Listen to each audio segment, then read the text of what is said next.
और state bank को फटकार लगाते हुए सीधा सीधा कह दिया कि एक दिन के अंदर 24 घंटे के अंदर तुम्हें डाटा देना है। और देखो मजे की बात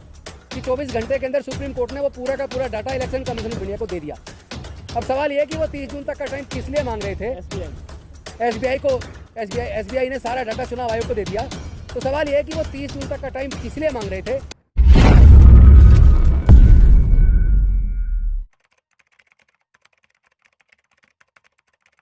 सत श्री अकाल साथियों, सबसे पहले तो आप सभी पत्रकार बंधुओं का आज की इस प्रेस वार्ता में स्वागत है। क्योंकि आज जिस तरह देश का लोकतंत्र, देश का संविधान, देश के लोग खतरे में, उसमें जो एक उम्मीद बची है वो मीडिया से बची है। और मीडिया भी लगभग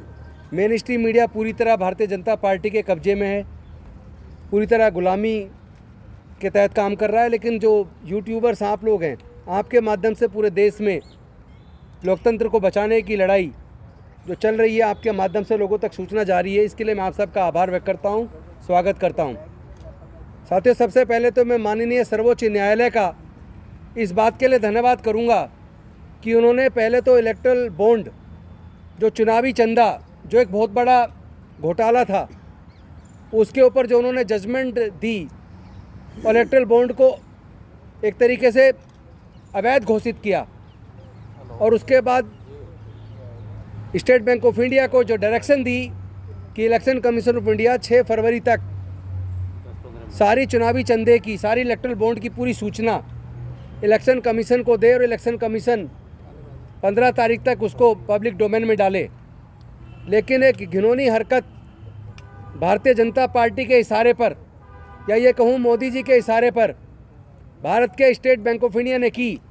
कि उन्होंने माननीय सर्वोच्च न्यायालय से 30 जून तक का टाइम मांगने की बात की कि पूरा डाटा कलेक्ट करके देने में टाइम चाहिए 30 जून। जबकि सब जानते हैं कि उसका पूरा डाटा बॉम्बे के स्टेट बैंक ऑफ इंडिया के पास है और सारी ब्रांचेज कंप्यूटरीकृत हैं। एक बटन दबाते ही सारा डाटा आ जाता है।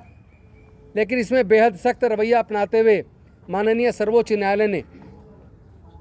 न्याय के प्रति जो एक लोगों का भरोसा है उसको भी कायम रखने का काम किया और स्टेट बैंक को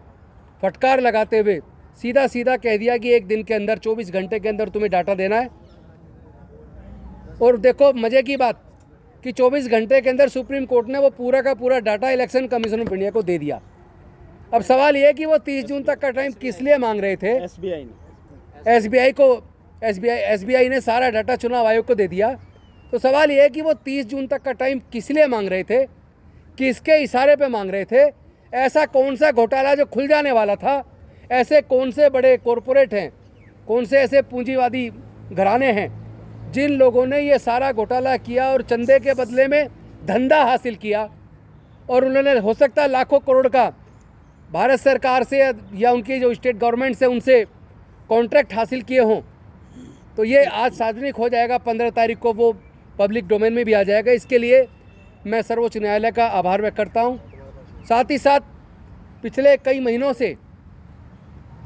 ईवीएम हटाओ संयुक्त मोर्चा के माध्यम से ईवीएम को हटाने की एक मुहिम चली और मैं आप सबको बधाई दूंगा कि आप सबका सहयोग मिला। आज पूरे देश के अंदर कोई एक आदमी ऐसा नहीं मिलता जो ये कह दे कि हमें ईवीएम पे भरोसा है। देश के तमाम लोग जान चुके, गांव-गांव तक ये बात जा चुकी है, ईवीएम के द्वारा लोगों की वोट की चोरी होती है। वो क्यों होती है, कैसे होती है, ये तो कई बार आपके चैनल के माध्यम से हम बता चुके हैं। लेकिन मैं ये बताना चाहता हूँ, चूँकि ये पूरे देश के अंदर ये सूचना जा चुकी है कि ईवीएम से वोट की चोरी होती है, बैलेट पेपर केवल सेफ है और जो विकसित राष्ट्र है वो कोई भी ईवीएम से चुनाव नहीं कराते। फिर ये election commission of India EVM से चुनाव कराने की जिद पे क्यों अड़ा है? मुझे लगता है कि ये संदेह कुछ ना कुछ और ज़्यादा गहराता जा रहा है कि जिस तरह आपने देखा रावलपिंडी के इलेक्शन कमिश्नर ने पब्लिक के सामने आकर कहा कि मैंने देश के साथ गद्दारी की, लोगों के साथ गद्दारी की और 15 विधायकों को जो 70-70 हज़ार वोट से जीते थे उनको हमने धोखे से हरा दिया और मैं अपना कसूर मानता हूं। मैं चाहता हूं कि मुझे रावलपिंडी के चौक पे फांसी दी जाए। लेकिन साथ ही साथ चीफ जस्टिस पाकिस्तान और चीफ इलेक्शन कमिश्नर पाकिस्तान जिनके दबाव में हमने ये किया उनको भी फांसी दी जाए। तो कहीं ना कहीं मुझे लगता है कि वो जो वीडियो जो वायरल हुई हैं और सबके सामने ये बात गई है, तो हमारे भी इलेक्शन कमीशन के अंदर बैठे लोगों का हो सकता है चित्त थोड़ा डामाडोल हुआ हो, कहीं ना कहीं उनके अंदर भी ज़मीर जागा हो। और आपको सबको पता है कि एक इलेक्शन चीफ इलेक्शन कमिश्नर है और 2 इलेक्शन कमिश्नर हैं। 2 इलेक्शन कमिश्नर में से एक अभी रिटायर हो गए और दूसरे इलेक्शन कमिश्नर अरुण गोयल जी ने अभी 3 दिन पहले रिजाइन कर दिया। वो जो रिजाइन हुआ है वो इस संदेह को और ज़्यादा गहराता है कि ये जो भारतीय जनता पार्टी के नेता जिन्होंने पिछली बार कहा था 300 पार, तो 300 पार आ गई, और इस बार कहा उन्होंने एनडीए के लिए कि 400 पार, तो कहीं ऐसा तो नहीं है कि इलेक्शन कमीशन के ऊपर ये दबाव डाला गया हो कि 400 पार लाने वाला काम ईवीएम से वोट की चोरी करके करवाना है? कहीं ऐसा तो नहीं है। मतलब लोगों में ये संदेह पैदा हो रहा है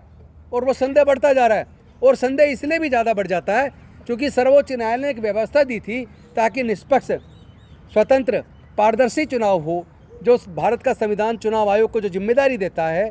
और उसको चुनने की जो कमेटी है 3 सदस्य की, उसमें देश के प्रधानमंत्री विपक्ष के नेता के साथ तीसरे इंडिपेंडेंट व्यक्ति होने चाहिए, भारत के सर्वोच्च न्यायालय के सर्वोच्च न्यायाधीश। लेकिन केंद्र की सरकार ने संसद के द्वारा बिल लाकर उस व्यवस्था को पलट दिया और उसके बाद कर दिया कि एक देश के प्रधानमंत्री, एक कोई केंद्रीय मंत्री और तीसरे विपक्ष के नेता। इसका मतलब चुनाव आयोग का गठन जो लोग करेंगे उसमें 2 लोग तो केंद्र सरकार के हो गए। तो ये जो धोखाधड़ी हो रही है, और उसके बाद चुनाव आयोग के कमिश्नर का रिजाइन कर देना एकदम, जब चुनाव की घोषणा हो जाने वाली है 3-4 दिन के अंदर, उससे एकदम पहले इस तरह रिजाइन कर देना इस संदेह को और ज़्यादा बल देता है कि कहीं उनका भी ज़मीर जाग गया हो कि ये तो देश के साथ गद्दारी होगी, ये तो लोगों की वोट की चोरी होगी, मैं लोगों को धोखा नहीं दे सकता। वो बेशक उन्होंने सार्वजनिक कारण नहीं किए कि किन कारणों से किया, लेकिन ये संदेह जरूर जनता के बीच में बढ़ गया है। तो ऐसे में हमारी पूरी टीम ने, चाहे वो ईवीएम हटाओ संयुक्त मोर्चा हो, चाहे वो मिशन जय भीम हो, चाहे वो संविधान बचाओ संघर्ष समिति हो, सब लोगों ने तय किया कि आने वाले इस 14 तारीख को हम लोग एक हैशटैग चलाएंगे सुबह से, और वो रात तक चलेगा। उसमें हैशटैग होगा, एक तो हैशटैग होगा वोट चोर ECI, वोट चोर के बाद अंडरस्कोर देके election commission of India, ECI short में, इंग्लिश में हैशटैग होगा वोट चोर है अंडरस्कोर ECI, और हिंदी में होगा वोट चोर, वोट डैश, वो चोर अलग है, वोट अंडरस्कोर चोर अंडरस्कोर चुनाव अंडरस्कोर आयोग। तो इस तरीके से जो चुनाव आयोग के ऊपर पूरे देश के लोग वोट की चोरी का जो संदेह कर रहे हैं, इसके ऊपर 14 तारीख को सुबह से लेके रात तक ये हैशटैग चलाया जाएगा, और इसके बाद 14 के बाद 19 तारीख को फिर से एक हैशटैग चलाया जाएगा जिसमें होगा मोदी हटाओ देश बचाओ। ये 19 तारीख को हैशटैग चलाया जाएगा सुबह से, मोदी हटाओ देश बचाओ। उसके बाद तीसरा जो प्रोग्राम है वो 23 तारीख को, आप सब जानते हैं शहीद आजम भगत सिंह जी की जो शहादत थी, उस शहादत दिवस पर पूरे देश के अंदर जो भी मानवता पसंद लोग हैं, जो लोग देश के संविधान को बचाना चाहते हैं, जो लोग देश के लोकतंत्र को बचाना चाहते हैं, जो लोग ईवीएम से वोट की चोरी को रोकना चाहते हैं, वो लोग पूरे देश के अंदर, चाहे वो अगर वो वकील हैं तो अपने कोर्ट्स के अंदर, अगर वो नौकरी के अंदर प्राइवेट नौकरी कर रहे हैं तो वहाँ अपने कहीं ना कहीं एक स्थान चुन लें, या सामाजिक संगठन के लोग हैं तो वो अपने निगम के अंदर, या अपने SDM कार्यालय के अंदर, या अपने DM ऑफिस के अंदर, या फिर जो इलेक्शन का ऑफिस है उसके अंदर, या जो लोग गांव के अंदर हैं वो अपनी चौपाल पे बैठ के, या शहरों के अंदर जहां चौपाल बनी है वहां बैठ के, या जहां वो पार्क के अंदर योगा करते हैं वहां बैठ के, वो लोग एक पूरे दिन का एक उपवास रखेंगे इस वोट की चोरी के खिलाफ, इलेक्शन आयोग के खिलाफ, EVM हटाने के लिए, बैलेट पेपर वापस लाने के लिए। और साथ में जब वो डालेंगे पोस्ट, जो भी वीडियो, अपनी वीडियो बनाएं, और वो वीडियो सब लोग अपने फेसबुक से, ट्विटर से, इंस्टाग्राम से डालें, व्हाट्सएप करें, पूरे देश के अंदर इतना वायरल करें कि ये इलेक्शन कमीशन ऑफ इंडिया जो जनता की बात सुन नहीं रहा है, ये इलेक्शन कमीशन ऑफ इंडिया जो केवल केंद्र सरकार के इशारे पे काम कर रहा है, उस इलेक्शन कमीशन ऑफ इंडिया को इतना समझ आ जाना चाहिए कि पूरा देश ईवीएम को हटाकर बैलेट पेपर वापस लाना चाहता है। पूरा देश अपनी वोट की चोरी स्वीकार करने के लिए तैयार नहीं है। बस इन्हीं शब्दों के साथ मैं चाहूँगा, और इसमें तीन मुद्दे हैं। एक मुद्दा है किसानों का जो एमएसपी है और जो किसानों के मुद्दे हैं वो हल होने चाहिए, और दूसरा मुद्दा है ईवीएम हटाया जाना चाहिए, बैलेट पेपर वापस लाया जाना चाहिए, और तीसरा मुद्दा है जातिगत जनगणना पूरे देश के अंदर कराई जाए ताकि आर्थिक सर्वे होकर पूरे देश की स्थिति पता लग जाए कि देश के सारे प्राकृतिक संसाधनों में, सारी